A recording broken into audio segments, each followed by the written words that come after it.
نستغفره ونعوذ بالله من شرور أنفسنا ومن سيئات أعمالنا من يهده الله فلا مضل له ومن يضلل فلا هادي له وأشهد أن لا إله إلا الله وحده لا شريك له وأشهد أن محمدًا عبده ورسوله أما بعد فإن خير الحديث كتاب الله وخير الهدي هدي محمد صلى الله عليه وسلم وشر الأمور محدثاتها وكل محدثة بدعة وكل بدعة ضلالة وكل ضلالة في النار فأعوذ بالله السميع العليم من الشيطان الرجيم بسم الله الرحمن الرحيم يا أيها الذين آمنوا اتقوا الله حق تقاته ولا تموتن إلا وأنتم مسلمون يا أيها الناس اتقوا ربكم الذي خلقكم من نفس واحدة وخلق منها زوجها وبث منهما رجالا كثيرا ونساء واتقوا الله الذي تساءلون به والأرحام إن الله كان عليكم رقيبا يا أيها الذين آمنوا اتقوا الله وقولوا قولا سديدا يصلح لكم أعمالكم ويغفر لكم ذنوبكم ومن يطع الله ورسوله فقد فاز فوزا عظيما وقال الله سبحانه وتعالى في موضع آخر ولا تتبعوا خطوات الشيطان إنه لكم عدو مبين۔ تمام قسم کی تعریف و توصیف، کبریائی اور بڑائی، اچھائیاں اور خوبیاں اس اللہ رب العالمین کے لیے لائق و زیبا ہیں، جس نے ہمیں عدم سے وجود بخشا، جس نے ہمیں اشرف المخلوقات بنایا، جس نے ہمیں مسلمان بنایا، جس نے ہمیں اہل سنت والجماعت بنایا، جس نے ہمیں اہل حدیث کے منہج کی توفیق عطا فرمائی، اس اللہ کا جتنا بھی شکر ادا کیا جائے اتنا ہی کم ہے۔ بعدہ ان گنت درود و سلام ہو اللہ کے حبیب جناب حضرت محمد مصطفیٰ صلی اللہ علیہ وسلم پر، جن کو اللہ رب العالمین نے ہم بنی نوع انسان کی رشد و ہدایت کی خاطر نبی رسول بنا کر مبعوث فرمایا، جنہوں نے ہماری ہدایت کے لیے، ہماری رہنمائی کے لیے بے شمار تکلیفیں، پریشانیاں برداشت فرمائی، تاکہ انسانیت ضلالت کی راہ سے ہدایت کی راہ پر آ جائے۔ اس کے لیے انہوں نے پتھر کھائے، گالیاں سنی اور نہ جانے کیسی کیسی تکلیفیں برداشت کی کہ انسانیت کو گمراہی سے، ضلالت سے سیدھی راہ مل جائے، سچا راستہ اسے نظر آ جائے۔ یہ دنیا چونکہ دھوکے کا سامان ہے، اس دنیا میں ہم انسانوں کے سامنے بے شمار رکاوٹیں ہیں، بے شمار آزمائشیں ہیں، طرح طرح کے امتحان ہیں۔ کہیں ہماری راہ میں شیطان روڑا بنا ہوتا ہے، کہیں ہماری خواہشات نفسانی ہے، اور کہیں دنیا کی رنگینیاں، دنیا کی چمک دھمک ہمیں دھوکے میں ڈال دیتی ہے، اور ہم اپنی اخروی زندگی، ہمیشگی کی زندگی جو نہ ختم ہونے والی زندگی ہے، اس زندگی کو بھول کر اپنی ساری تگ و دو، ساری محنت ہم اس دنیا کے حصول کے لیے، اس دنیا کی چک و چوند، اس دنیا کی رنگینیوں کو حاصل کرنے میں لگا دیتے ہیں، اور آخرت سے دھوکہ کھا بیٹھتے ہیں، آخرت کو بھول جاتے ہیں، کیوں؟ اس لیے کہ اس دنیا میں بہت ساری ایسی چیزیں ہیں جن کو ہم سمجھ نہیں پاتے، اور نہ سمجھنے کی وجہ سے ہم باطل کو حق سمجھ بیٹھتے ہیں، ہم ہر چمکتی ہوئی چیز کو سونا سمجھ بیٹھتے ہیں،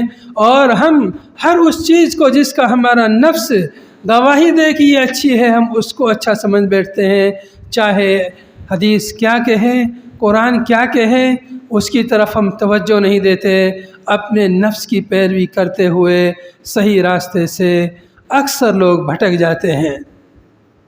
میرے بھائیوں، میرے دوستوں، پردہ نشین ماں اور بہنوں، یہ دنیا جس دنیا میں ہم جی رہے ہیں، یہ دنیا دھوکے کا سامان ہے۔ دھوکہ کیسے ہوتا ہے؟ دھوکہ ایسے ہوتا ہے کہ آپ بازار میں کوئی سامان خریدنے گئے، آپ کو وہ سامان بہت اچھا لگا اور لگا کہ بالکل اوریجنل سامان ہے، آپ نے اس کو اوریجنل سمجھ کر خرید لیا، لے کر آئے، استعمال کیا، کچھ دنوں کے بعد پتہ چلا کہ یہ تو سامان جو ہے نقلی سامان ہے۔ اب آپ کو اگر پتہ بھی چل جائے کہ نقلی سامان ہے، اب اس کو کوئی واپس لینے والا نہیں ہے، اب پتہ چل کے کوئی فائدہ نہیں، آپ نے دھوکہ کھایا، آپ نے نقصان اٹھایا۔ مطلب اصلی چیز کو، نقلی چیز کو آپ اصلی سمجھ بیٹھے۔ یہ کیا ہے؟ یہ دھوکہ ہے، اور یہ دنیا کی زندگی مکمل طور پر دھوکے کا سامان ہے۔ یہاں پر ہمیں مختلف طریقوں سے دھوکہ ہوتا ہے۔ سب سے بڑا دھوکہ جو ہمیں یہاں پر ہوتا ہے وہ دین کے تعلق سے دھوکہ ہوتا ہے۔ وہ اصلی دین، وہ اصلی منہج، وہ اصلی طریقہ جو نبی کائنات علیہ السلام نے ہمیں دیا تھا، جس کی راتیں بھی دن کی طرح روشن، اس اصلی راستے کو چھوڑ کر کے نقلی راستوں کو، نقلی طریقوں کو ہم اصلی سمجھ بیٹھے ہیں۔ یہ سب سے بڑا دھوکہ ہے، یہ سب سے بڑا دھوکہ ہے۔ نبی کائنات علیہ السلام کی وہ مشہور حدیث جو ہم اکثر سنتے اور پڑھتے رہتے ہیں کہ ہم سے پہلے کی امتیں 71-72 فرقوں میں یہود و نصارہ بٹ گئے، اور میری یہ امت بھی ان سے بھی آگے 73 فرقوں میں بڑھ جائے گی۔ کلہم فی النار الا واحدہ، سب کے سب جہنم میں جائیں گے، ایک جنت میں جائے گا۔ کیوں سب جہنم میں جائیں گے؟ کیونکہ اکثر لوگ دنیا میں دھوکہ کھا گئے، اکثر لوگ دنیا میں دھوکے کا شکار ہو گئے۔ وہ اصلی راستہ جو نبی کائنات علیہ السلام نے دکھایا، اس اصلی راستے کو نقلی سمجھ بیٹھے، اور جو شیطان کے بنائے ہوئے راستے تھے ان رستوں کو ہم نے اصلی سمجھ بیٹھے۔ ایک دفعہ نبی کائنات علیہ السلام نے مثال کے ذریعے اس چیز کو سمجھایا۔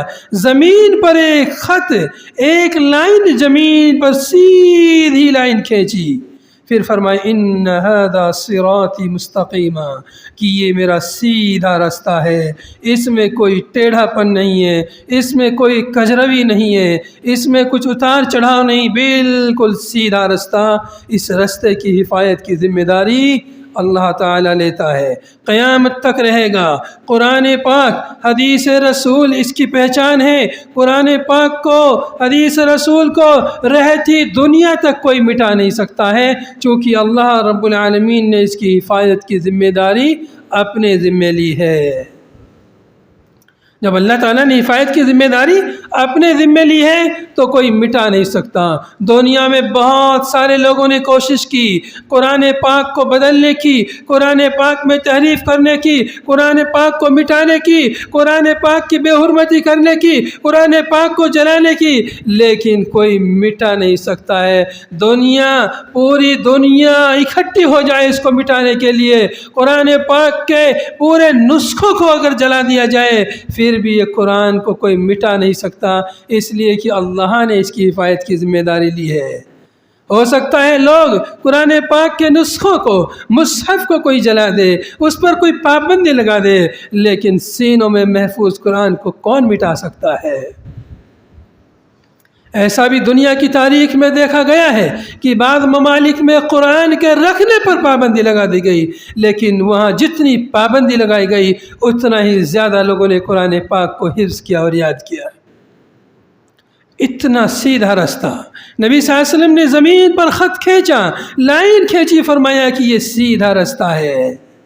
پھر اس خط سے ادھر ادھر چند لائن کھینچی، پھر فرمایا کہ یہ شیطان کے رستے ہیں جو ادھر ادھر جا رہے ہیں، ہر رستے پر شیطان بیٹھا ہے جو تمہیں بلا رہا ہے، آ جاؤ، ادھر آ جاؤ، ادھر بہت مزے ہیں، ادھر ہمارے رستے پہ آنے میں بڑے مزے ہیں، کھیل کود بھی ہے، تماشا بھی ہے، جشن بھی ہے، جلوس بھی ہے، ناچ بھی ہے، گانا بھی ہے، قوالی بھی ہے، کون سا مزہ نہیں ہے؟ ہر طرح کے مزے ہیں۔ شیطان نے خوشنما بنا دیا ہے، رستوں کو مزین کر دیا ہے۔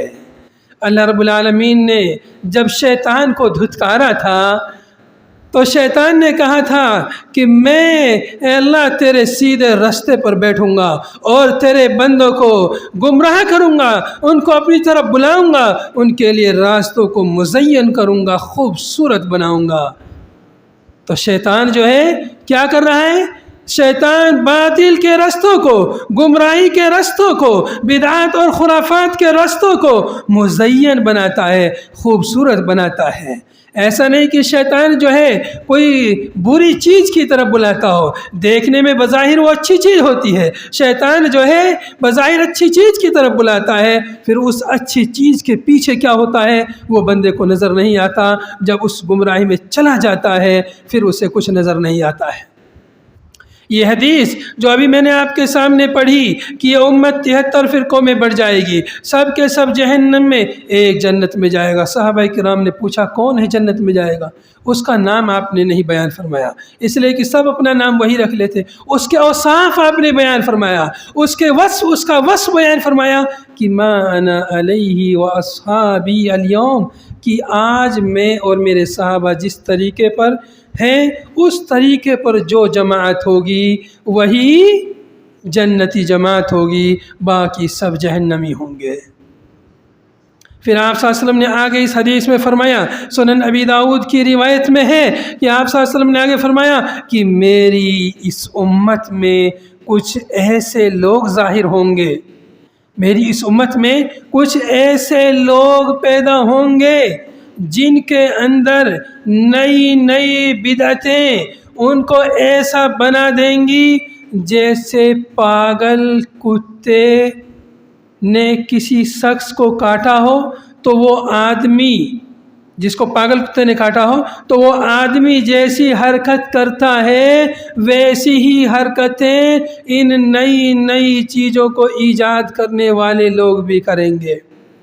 پاگل کتا جس کو کاٹ لیتا ہے جس انسان کو، تو وہ انسان بھی پاگل کتے کی طرح کرنے لگتا ہے، وہ انسان بھی ویسے ہی اول پھول بکنے لگتا ہے۔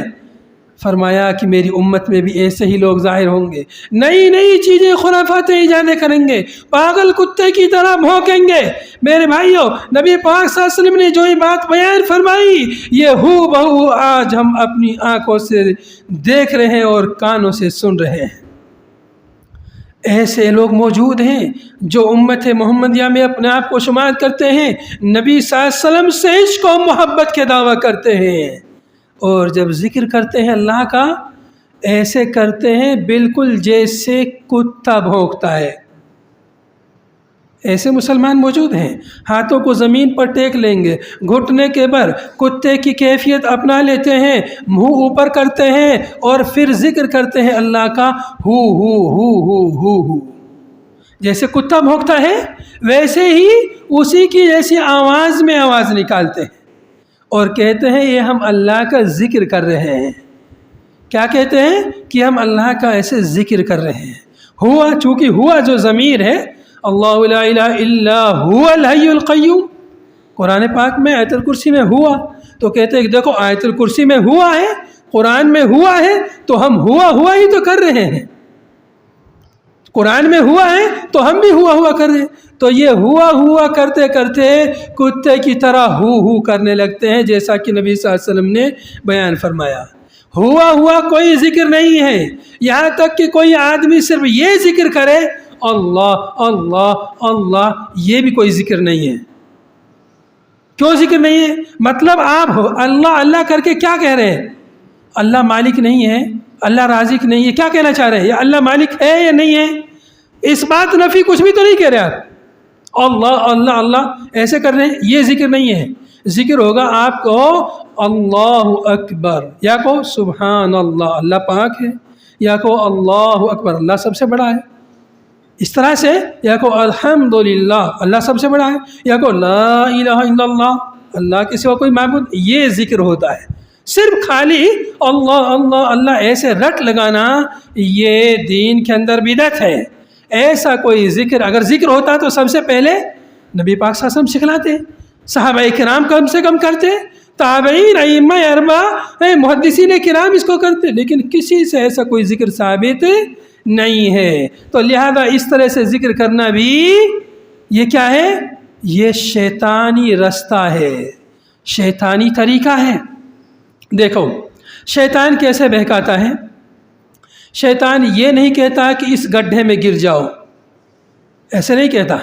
شیطان اس گڈھے کے ارد گرد پھول لگائے گا، کہے گا دیکھو کتنا خوبصورت گارڈن ہے، ادھر آؤ، اس کو خوبصورت بنائے گا، اس گڈھے کے پاس لے جا کے تب اس میں دھکا دے گا، اب نکل نہیں سکتا۔ شیطان مزین بناتا ہے، خوبصورت بناتا ہے۔ جس کو شکار کرتا ہے شیطان تو اس دیکھتا ہے کہ اس کے نزدیک کون سی چیز زیادہ محبوب ہے، مرغوب چیز کیا ہے، تو اس کے لیے اس مرغوب چیز کے ذریعے اس کو بہکاتا ہے، مرغوب اچھی چیز کے ذریعے اس کو گمراہ کرتا ہے۔ جتنی بھی بدعتیں دنیا میں ہیں، شروع سے لے کر آج تک جتنی بھی بدعتیں ہیں، ساری بدعتوں کے ایجاد کرنے کا مقصد اچھا مقصد ہوتا ہے، ارادہ اچھا ارادہ ہوتا ہے۔ کیا ہوتا ہے؟ بدعت ایجاد کرنے کا جو ارادہ ہوتا ہے، مقصد ہوتا ہے، وہ اچھا مقصد ہوتا ہے۔ پھر اس اچھے مقصد کے پیچھے شیطان کا کیا فائدہ ہوتا ہے؟ شیطان اس اچھے مقصد کے پیچھے نبی صلی اللہ علیہ وسلم نے جو طریقہ بتلایا ہے اس طریقے سے ہٹا دیتا ہے اور اس کو بدعت میں ڈال دیتا ہے۔ دیکھیے سب سے پہلے جو بدعات ایجاد ہوئی، خوارج کی بدعت، شیعہ کی بدعت، قدریہ کی بدعت، مرجیہ کی بدعت، یہ 4 بڑی بڑی بدعات جو ایجاد ہوئی تھی، ان ساری بدعتوں کا مقصد کیا تھا؟ ساری بدعتوں کا مقصد اچھا مقصد تھا۔ جنہوں نے بھی بدعت ایجاد کی اچھے مقصد سے، شیعوں نے بدعت ایجاد کی آل بیت، آل رسول سے محبت، اس کی آڑ میں آل رسول سے محبت، حضرت علی رضی اللہ عنہ سے محبت، اتنی محبت کہنے لگے کہ جبرائیل غلطی سے رسالت کو محمد صلی اللہ علیہ وسلم کو دے کے چلے گئے، دینے کے لیے آ رہے تھے حضرت علی کو، اللہ نے بھیجا تھا علی کے لیے، اتنی محبت، اس سے بھی بڑھ کر اتنی زیادہ محبت کہ حضرت علی کو الہ کہہ دیا، معبود کہہ دیا کہ یہی اللہ ہے جو زمین پہ اترا ہے، نعوذ باللہ۔ حضرت علی رضی اللہ عنہ نے ان دونوں قسم کے لوگوں سے جنگ کی، خوارج سے جنگ کی اور خارجیوں کو قتل کیا، اور جو شیعہ تھے جنہوں نے حضرت علی رضی اللہ عنہ کی شان میں غلو کیا، ان لوگوں کو آگ کے حوالے کر دیا، چونکہ انہوں نے رب کی الوہیت، انہوں نے حضرت علی رضی اللہ عنہ کی شان میں ایسی گستاخی کی کہ اللہ کا حق حضرت علی رضی اللہ عنہ کو دیا، تو حضرت علی رضی اللہ عنہ نے بھی ان کو ویسی ہی سزا دی جو اللہ رب العالمین مشرکین اور کفار کو سزا دیتا ہے۔ مقصد کیا تھا ان لوگوں کا؟ اچھا مقصد تھا۔ قدریہ نے تقدیر کا انکار کیا تھا، تقدیر ایمان کے ارکان میں سے ایک رکن ہے، تو قدریہ نے کہا کہ دیکھو تقدیر ماننے سے ہر چیز تقدیر میں لکھی ہوئی ہے۔ قدریہ نے کہا کہ دیکھو تقدیر ماننے سے کیا ہوگا نا کہ جو ہے ہم جو گناہ کرتے ہیں، کوئی چور کر رہا ہے، کوئی زانی زنا کر رہا ہے، کوئی کچھ گناہ کر رہا ہے، تو مطلب تقدیر میں لکھا ہوا ہے، اگر ایسے مانیں گے تو مطلب اللہ رب العالمین یہ گناہ کروا رہا ہے تو گنہگار اللہ ہوگا، نعوذ باللہ، ایسا انہوں نے سوچا، تو اس لیے انہوں نے کہا تقدیر کا انکار کر دو، تقدیر کا ہی انکار کر دو، اللہ رب العالمین کے اوپر کوئی عیب نہ آئے۔ کتنا اچھا مقصد تھا قدریہ کا مقصد، اللہ رب العالمین کی تقدیس، اللہ رب العالمین کی پاکی بیان کرنے کا مقصد تھا کہ اللہ رب العالمین پر کوئی عیب نہ آئے، لیکن ایسا کرنے کے نتیجے میں اللہ رب العالمین کی دوسری طرف سے انہوں نے توہین کر ڈالی کہ تقدیر کا انکار کرنے سے یہ بات سامنے آ گئی، انہوں نے کہا کہ اللہ کو پتہ نہیں رہتا کہ یہ آدمی کل کیا کرنے والا ہے۔ کوئی بھی گنہگار آدمی گناہ جب کر لیتا ہے تب اللہ کو پتہ چلتا ہے، نعوذ باللہ۔ قدریہ نے ایسا کہا کہ اللہ کو پہلے سے پتہ نہیں ہے، جب کوئی برائی ہو جاتی ہے تب اللہ کو پتہ چلتا ہے، نعوذ باللہ۔ تو ایسے انہوں نے تقدیر کے جو علم اللہ کے پاس ہے، ہر چیز کا علم اللہ کو ہے، ماضی حال مستقبل ایک ایک ذرے کا علم اللہ تعالیٰ کو، کوئی چیز اس سے مخفی نہیں ہے۔ تو قدریہ نے کہا کہ اللہ کو علم نہیں ہے جب تک کہ کوئی چیز واقع نہ ہو، تو نعوذ باللہ اللہ رب العالمین کو جہالت کی صفت سے انہوں نے متصف کر دیا، اور یہ بھی کہ اللہ تعالیٰ نے تقدیر نہیں لکھی ہے، لکھنے کا بھی انکار کر دیا، اور یہ بھی کہ اللہ تعالیٰ ہر چیز پر قادر نہیں ہے، مطلب گنہگار گناہ کرتا ہے اللہ اس کو روکنے پہ قادر نہیں، نعوذ باللہ، یہ بھی قدریہ نے کہہ دیا۔ ہر چیز مشیت، اللہ کی مشیت کا انکار کر دیا کہ اللہ کی مشیت نہیں ہے، اللہ کی مشیت جو ہے سب پر غالب نہیں ہے۔ تو ایک بدعت ایجاد کرنے کی وجہ سے انہوں نے، ایک اچھے ارادے سے انہوں نے کیا کر ڈالا، اللہ رب العالمین کو بہت سارے عیوب سے متصف کر دیا اور بہت ساری خرابیاں انہوں نے پیدا کر ڈالی۔ تو مقصد کیا ہے کہ جتنی بھی بدعتیں دنیا میں ہوتی ہیں وہ ساری بدعتیں دیکھنے میں بہت خوبصورت ہوتی ہیں، اور شیطان، حضرت سفیان ثوری رحمۃ اللہ علیہ فرماتے ہیں کہ شیطان کو بدعت معصیت سے کہیں زیادہ محبوب ہوتی ہے۔ شیطان کو، ابلیس کو بدعتیں معصیت گناہوں سے زیادہ محبوب ہوتی ہے۔ یعنی کوئی آدمی چوری کرے، ڈکیتی کرے، غیبت کرے، زنا کرے، بدکاری کرے، ان سے زیادہ محبوب شیطان کو کیا ہوتا ہے، کسی آدمی کو بدعت میں ڈال دے۔ کیوں محبوب ہے شیطان کو؟ اس لیے محبوب ہے کہ جو آدمی گناہ کرتا ہے نا، اس کو تو پتہ ہے کہ میں گناہ کر رہا ہوں، اسے افسوس بھی ہوتا ہے اور وہ توبہ کر سکتا ہے، افسوس ہوگا تو توبہ کر لے گا۔ لیکن جو آدمی بدعت میں گیا وہ توبہ کر سکتا ہے کیا؟ جو آدمی بدعت میں گیا تو وہ تو اور زیادہ بدعتیں کرتا ہے۔ بدعت کہتے ہیں کہ بدعت کبھی بانجھ نہیں ہوتی ہے، ایک بدعت اگر ایجاد ہوئی اس بدعت کے بیٹے، پوتے، پڑ پوتے، نواسے ہوتے ہی رہتے ہیں۔ آپ دیکھ لیجئے، کوئی بھی ایک بدعت اٹھا کے دیکھ لیجئے، جب شروعات میں بدعت تھی بعد میں اس میں کتنے سارے اضافے ہوتے چلے گئے، بہت ساری آپ ایسے بدعت کو دیکھ لیں گے، بدعت بانجھ نہیں ہوتی ہے۔ تو شیطان چاہتا ہے کہ بندے کو بدعت میں ڈال دیں، پھر شیطان کی بھی چھٹی ہو جاتی ہے۔ جب شیطان کسی کو بدعت میں ڈال دیتا ہے نا تو شیطان چھوٹتا ہے، اب اس کو گمراہ کرنے کی کیا ضرورت، اب تو یہ خود گمراہی میں دھستا چلا جا رہا ہے۔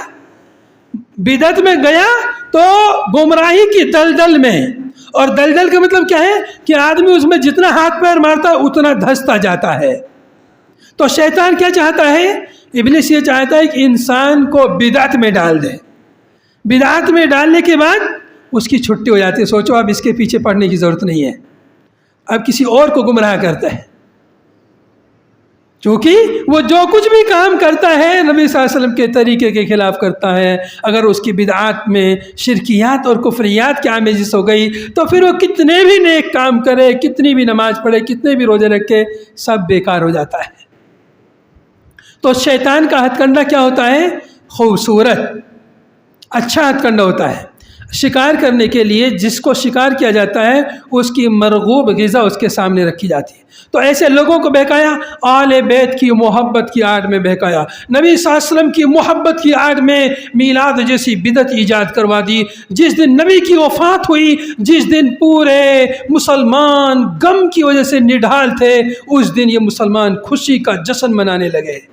شیطان کی اس سے بڑی کامیابی کیا ہوگی؟ جس دن مسلمان صحابہ کرام جو ہے غموں سے نڈھال تھے، اس دن آج کا مسلمان بڑے زور شور سے دھوم مچا کے خوشی منا رہا ہے۔ کم کامیابی ہے شیطان کی؟ کیسے؟ اب مسلمان یہ سارا کام ثواب کی نیت سے کر رہا ہے، ثواب کی نیت۔ تو جتنی بھی بدعات اور خرافات ہوتی ہیں، دیکھیے کچھ بھائی یہ کہتے ہیں کہ یہ جو بدعت ہوتی ہے نا، کچھ حسنہ ہوتی ہے اور کچھ سیئہ ہوتی ہے، تو ہم لوگ حسنہ کرتے ہیں۔ تو میں یہ کہتا ہوں دنیا میں جتنی بھی بدعتیں ہیں وہ ساری بدعتیں حسنہ ہی ہے دیکھنے میں کیا ہے؟ کوئی بدعت آپ پوچھے کہ بدعت سیئہ کی مثال بتاؤ کوئی. نبی صلی اللہ علیہ وسلم نے بدعتوں سے اتنا جو ڈرایا ہے اور کہہ دیا کہ ہر بدعت گمراہی ہے، پھر اس کو تقسیم کرنے کی کیا ضرورت ہے؟ جب یہ کہہ دیا کہ ہر بدعت گمراہی ہے، پھر مطلب کیا ہوا کہ بدعت کوئی بھی ہو کیا ہے؟ گمراہی ہے، ضلالت ہے. پھر اس کو تقسیم کرنا حسنہ سیئہ میں، تو یہ تو ایسے ہو جائے گا جیسے کوئی آدمی چوری کو تقسیم کر دے، سریقہ حسنہ سریقہ سیئہ، اچھی چوری بری چوری. میں چوری اس نیت اور ارادے سے کر رہا ہوں تاکہ چوری کر کے غریبوں کی مدد کروں. یہ آدمی اپنے مال سے زکوٰۃ نہیں نکالتا، اس کے مال سے چوری کر کے میں مسجد بنواؤں گا، اس کے مال سے چوری کر کے میں صدقہ کروں گا، اس کے مال سے چوری کر کے غریبوں یتیموں کی مدد کروں گا، اور اس چوری کا نام رکھ دے سریقہ حسنہ، چوری اچھی چوری. تو چلے گا کیا؟ نہیں چلے گا. کیوں نہیں چلے گا؟ ان اللہ طیب لا یقبل الا طیبا. اللہ تعالیٰ طیب ہے، طیب کو ہی قبول فرماتا ہے. آپ کو خرچ کرنا ہے، محنت کیجئے، محنت خون پسینہ بہائیے، محنت سے کمائیے، پھر خرچ کیجئے، تب اللہ تعالیٰ قبول فرمائے گا. تو ایسے کوئی آدمی گناہ کو تقسیم کر دے، کوئی آدمی کرے زنا کاری کرے اچھی نیت سے، میں اچھی نیت سے کر رہا ہوں. اچھی نیت کیا ہے؟ امت محمدیہ میں اضافہ ہو. اچھی نیت کیا ہے؟ کچھ بھی ایسے وہ بنا لے. تو ایسے ہر گناہ کی اچھی نیت کر کے، اچھا ارادہ کر کے، تو جتنی بھی بدعات خرافات ہیں ان کی یہی شکل ہے. دین میں نئی بدعت ایجاد کرنے کا مطلب کیا ہو گیا کہ نبی صلی اللہ علیہ وسلم نے جو طریقہ بتلایا ہے اس طریقے سے ہٹا دینا. تو شیطان کے جو راستے ہیں ان راستوں میں جو سب سے ڈینجر خطرناک راستہ ہے وہ بدعات میں لوگوں کو ڈالنے کا راستہ ہے. شیطان ہر طبقے کے لوگوں کو گمراہ کرنے کے لیے اس طبقے کی پسندیدہ اور مرغوب چیز کے ذریعے اس کو گمراہ کرتا ہے. جیسے جب آپ شکار کرتے ہیں، مچھلی کا شکار کریں گے تو کانٹے میں مچھلی کے لیے کیا ڈالیں گے؟ مچھلی کی مرغوب غذا کانٹے میں لگا کے پھینکیں گے. اور مچھلی کیوں آئے گی؟ پھنسنے کے لیے آتی ہے. کیا ہو؟ پھنسنے کے لیے نہیں آتی، وہ کھانے کے لیے آتی ہے. اس کی مرغوب غذا مل گئی، لیکن جب پھنس جاتی ہے تب اسے پتہ چلتا ہے، پھر وہ بچ نہیں پاتی الا ماشاء اللہ. ایسے ہی کوئی بھی جال لگاتا ہے، شکاری جال لگاتا ہے تو جال میں کیا کرتا ہے؟ ایسی چیز جال میں رکھتا ہے جس کو شکار کرنا چاہتا ہے اس کی وہ مرغوب چیز ہو. تو ایسے ہی شیطان بھی جب بندوں کا شکار کرتا ہے تو وہ بھی اس کی مرغوب غذا کیا ہے؟ اللہ سے محبت، رسول سے محبت، اہل بیت سے محبت، نیک کام کرنا، نماز پڑھنا، روزہ رکھنا، زکوٰۃ دینا، حج کرنا، صدقہ و خیر، یہ ساری مرغوب غذا ایک مسلمان کی. اب ان کو لائے گا ایک ایسے طریقے سے جو نبی صلی اللہ علیہ وسلم نے نہیں بتلایا ہے. ایسے طریقے سے جو نبی صلی اللہ علیہ وسلم نے نہیں بتلایا. کوئی ایسی نماز لے کے آئے گا جس کا ثبوت حدیث میں نہیں ہے. اب کو بندہ کہے گا نماز ہی تو ہے، اس میں اللہ کا ذکر ہوتا ہے، اس میں برا کیا ہے؟ کوئی ایسی رات بتائے گا، اس رات پوری رات عبادت کرو. عبادت ہی تو کرو، ذکر ہی تو کرو، اس میں برا کیا ہے؟ اس میں برا کیا ہے؟ اب پوری رات جو ہے لیلۃ البراء کے نام پہ جو ہے ان کو بیدار کروائے گا، محنت کروائے گا، لیکن پتہ ہے کہ کوئی فائدہ نہیں ہوگا، صرف تھکنے والے ہی لوگ. ایسے ہی کام کروائے گا. نبی صلی اللہ علیہ وسلم پہ درود، کتنی فضیلت کی بات ہے. نبی صلی اللہ علیہ وسلم پہ درود و سلام بھیجنا، لیکن درود و سلام بھیجنے کے لیے ان سے کیا کہے گا؟ ایسے نہیں بھیجو، ایسے بھیجو، الصلاۃ والسلام علیکہ یا رسول اللہ، ایسے بھیجو. جو نبی صلی اللہ علیہ وسلم نے صحابہ کرام کو سکھلایا ہے اس میں مزہ نہیں آئے گا. یہ گاؤ گا کے اس میں مزہ آئے گا. تو جتنی اب یہ جو نیا سکھلا دیا، گا کے سکھلا دیا، مصطفیٰ جان رحمت پہ لاکھوں سلام.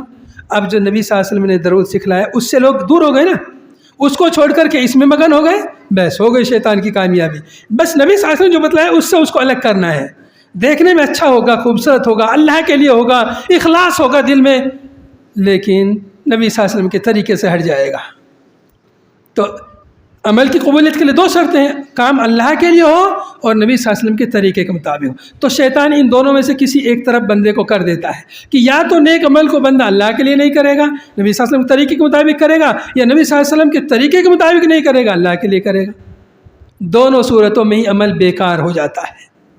تو شیطان کے حربوں کو، شیطان کے ہتھ کنڈوں کو ہمیں سمجھنے کی ضرورت ہے کہ شیطان کیسے کیسے لوگوں کو راستے سے بہتاتا ہے. اس لیے اللہ نے فرمایا وَلَا تَتَّبِعُوا خُطُوَاتِ الشَّيْطَانِ